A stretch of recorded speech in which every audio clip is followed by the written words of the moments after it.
Return to the ground. This is blasphemy. This is madness. Madness. This is Sparta!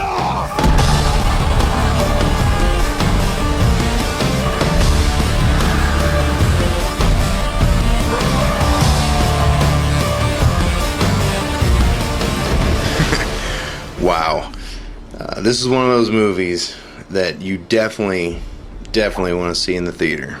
About 12 years ago, I remember Braveheart came out, and I don't know, something about the trailer just didn't turn me on, and I ended up watching it on DVD, and I pretty much ever since then, with Gladiator and even Troy, which I didn't even like very much, but just in case, it's a classic. You definitely want to go watch it in the theater. One thing I'll tell you, this definitely would have been a May release, but nobody's dumb enough to go against Spider-Man 3. So basically, I think what they did here was they really released this way early for a movie such as this, but with Spider-Man looming, locking up the month of May, this was a good time for this movie to be released this year. So normally I think this would have been an early May release, maybe even a late April. The director of this movie is Zack Snyder. He's basically filmed, directed 5 movies so far, with one upcoming called The Watchmen. It's in pre-production right now.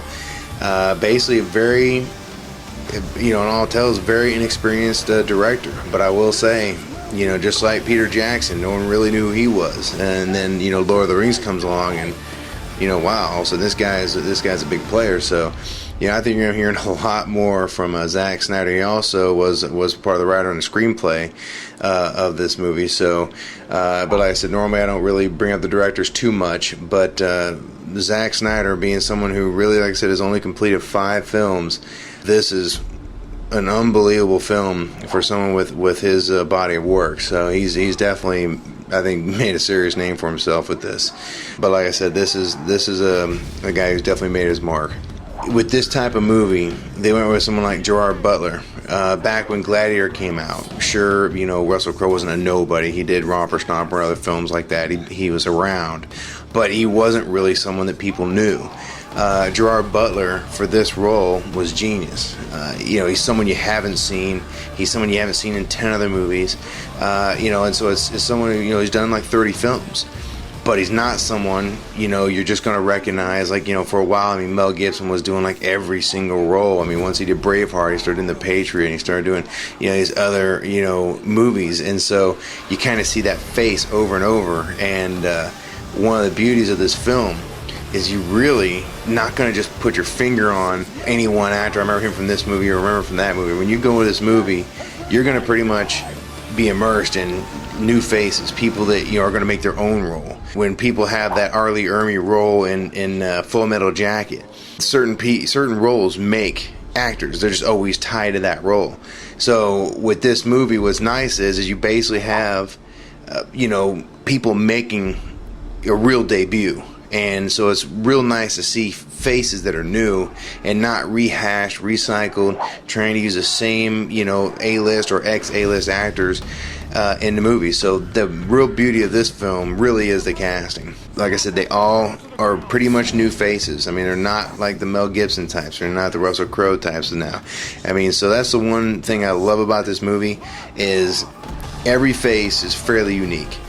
So that's really incredible job to cast a movie with kind of a broad cast and really not have to go to the well like they have so many times, getting the same rehashed people for the same type of roles. So the casting for this movie really is pretty much about flawless.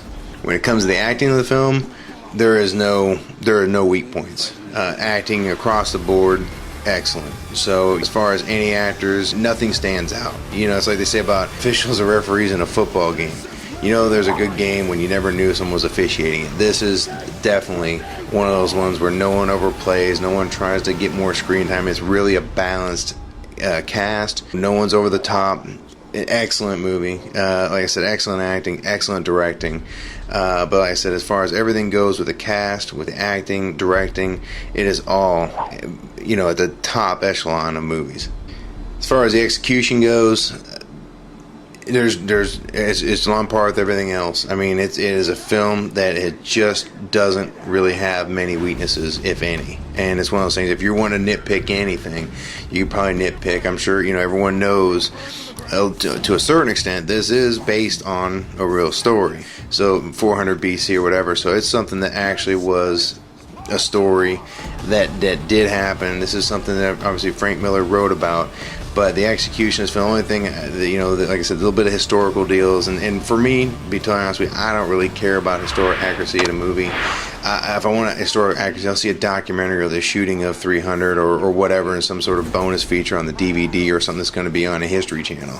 That's when I go for history. When I go to a movie, I want to be entertained. I want a good story. And I don't want to go crazy with it and just totally make it into something that completely wasn't. But as far as being completely accurate, I don't really care. I just want it to be a good, solid story.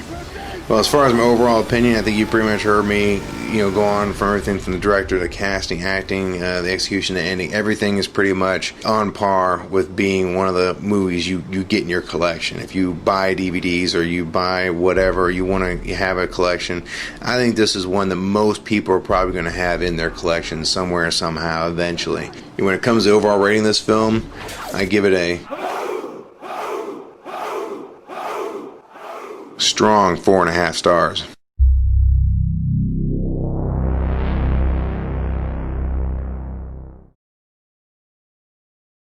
There's no reason we can't be civil. Is there? None, sire.